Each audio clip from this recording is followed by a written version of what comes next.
ফেরাউন যেখানে বাস করত সেখানে নবীজিকে জিব্রাইল আলাইহিস সালাম নিয়ে গেছিল। ইয়া রাসূলুল্লাহ, আপনি এখানে 2 রাকাত নামাজ আদায় করুন। নবীজি বলেন, এখানে 2 রাকাত নামাজ কেন আদায় করব? তার কারণ কি?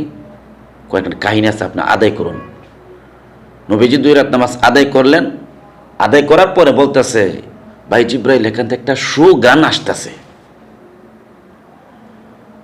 তো জিব্রাইল বলে, ইয়া রাসূলুল্লাহ, এখানে একটা কাহিনী আছে। বল, কি কাহিনী? কাহিনীটা হলো যে ফেরাউনের একটা মেয়ে ছিল পালক, আর ফেরাউনের একজন বাদী ছিল।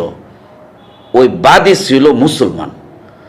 হযরত মুসা আলাইহিস সালামকে নবী মানত আর আল্লাহকে আল্লাহ মানত, কিন্তু এটা প্রকাশ করতো না।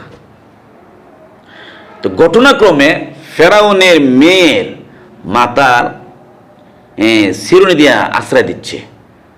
ঘটনাক্রমে তার হাত থেকে শিরুনি পড়ে গেছে, আর এই বাদী তার মুখ দিয়া অনায়াসে বের হয়ে গেছে ইন্না লিল্লাহ। যেমন আমাদের হাত থেকে কোনো কিছু পড়ে গেলে আমরা ইন্না লিল্লাহ বলি বা সুবহানাল্লাহ, তো উনি বলছে ইন্না লিল্লাহ। এই কথা বলার সঙ্গে সঙ্গে ফেরাউনের মেয়ে জিজ্ঞাসা করলো, বাদী, তুমি কার নাম উচ্চারণ করছো?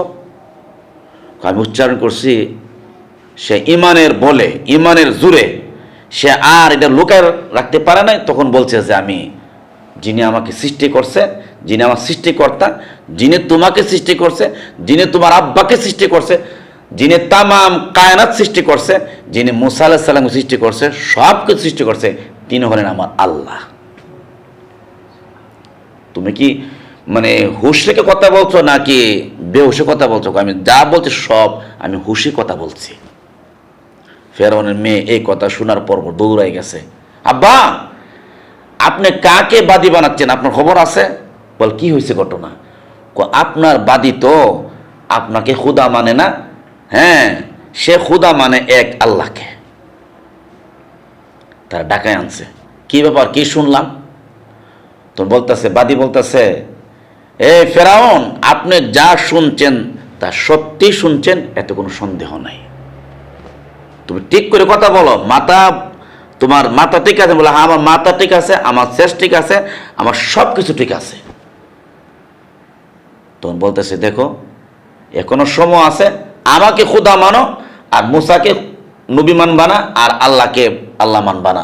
যদি এমন করতে পারো, তোমার মুক্তি আছে। সে বলছে, এমন মুক্তির আমার প্রয়োজন নাই, আপনাকে আমি বই করি না, কাজে আপনার যা ইচ্ছা তাই করতে পারেন, তবে আমি এক আল্লাহকে গ্রহণ করছি, মুসা আলাইহিস সালামকে নবী মানছি, এটি আমার জীবনের শেষ কথা এবং জীবনের প্রথম কথা। জল্লাদকে ডাকছে। জল্লাদকে ডাকার পরে বলতেছে, এ জল্লাদ, আগুন ধরাও, আর একটা বিশাল বড় ডেকসি বসাও। ডেকসি বসাইছে। ডেকসি বসানোর পরে তৈলগুলো একেবারে, আমরা মাছ আছে যেমনভাবে ফুয়াফিটা বানা, তৈলগুলো একবারে টকবক করতে থাকে, এমনভাবে টকবক করতেছে। জিজ্ঞাসা করলো, তুমি দেখছ এই তেলের ভিতরে তোমার 2টি সন্তান আছে, এই 2টা সন্তানকে তেলের ভিতরে দেওয়া হবে, কাজেই তুমি এখনো সময় আছে, আমাকে খুদা মানো আর আল্লাহকে অস্বীকার করো। মহিলা বলছে, তেলের মধ্যে আমার 2টা সন্তান কেন, আমার 3টা সন্তান কেন? যদি আল্লাহ আমাকে শত শত সন্তান দেয়, কিন্তু শত শত সন্তান আল্লাহর রাস্তা আমি দিতে পারবো, শাহাদত বরণ দিতে পারবো, কিন্তু আমি এক মুহূর্তের জন্য আমি ঈমান হারা হতে পারবো না। এই কথা বলার পরে তখন কি করলেন? একটা সন্তানকে তেলের ভিতর ঢুকাই দিলেন। নাউজুবিল্লাহ। তেলের ভিতর ঢুকাই দিছে, কিন্তু ওই মহিলা এক মুহূর্তের জন্য সে আল্লাহকে বলে নাই। তখন দ্বিতীয় সন্তানকে আবার তেলে দিবে, বলছে এখনো সময় আছে, এখনো যদি আল্লাহকে অস্বীকার করো, আমাকে আল্লাহ মানো, আমাকে খুদা মানো, তাহলে তোমার রেহাই আছে, তোমার সন্তানের রেহাই আছে। তখন সেই আবার উত্তর দিলেন যে না, আমি এক আল্লাহকে মানছি আর নবী মুসাকে মানছি, আমি এছাড়া আর কাউকে মানতে পারি না। তখন তার দ্বিতীয় সন্তানকে তেলের ভিতরে ঢুকাই দিছে। দ্বিতীয় সন্তানও সে দুনিয়া থেকে শাহাদত বরণ করছে। তখন বলছে যে এখন তোমার পালা, তুমি যদি এখনো তোমার সময় আছে, তোমার লাস্ট টাইম, তুমি এখনো যদি কি করতে পারো, যদি মানো, আমাকে মানো আর আল্লাহকে অস্বীকার করো, তোমার মাফ আছে। মহিলা আবার উত্তর দিছে, এমন আমার 100 জান যদি আমাকে আল্লাহ দেয়, আর 100টা জান আমি আল্লাহ রাস্তায় বিলিয়ে দিতে পারবো, কিন্তু এক মুহূর্তের জন্য আমি তোমাকে খোদা মানতে পারি না। তখন ফেরাউন বলছে, ঠিক আছে, তোমাকে এই তেলের ভিতরে ঢুকাই দেব, তবে তোমার কোনো চাওয়া পাওয়া আসেনি? বলে, হ্যাঁ, আমার চাওয়া পাওয়া একটা আছে। বলে, কি? সেটা হলো, আমার 2টা সন্তান তারা শাহাদত বরণ করছে, আর আমিও শাহাদত বরণ করব, তবে আমরার এই 3 জনের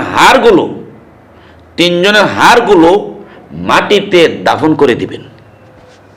সুবহানাল্লাহ। মাটিতে দাফন করে দিলে তাহলে এটি আমার চাওয়া পাওয়া, এছাড়া আমার আর কোনো চাওয়া পাওয়া নাই। তখন এই তাদের মা ছেলের এই 3 জনের হাড়গুলো মাটিতে দাফন করে দিছে। জিব্রাইল বলেন, ইয়া রাসূলুল্লাহ, এই 3 জনের এই যে হাড়গুলো, এগুলো মাটিতে দাফন করে দিছে, আল্লাহ তাআলা এই হাড় থেকে কিয়ামত পর্যন্ত সুগ্রাণ বের হতে থাকবে।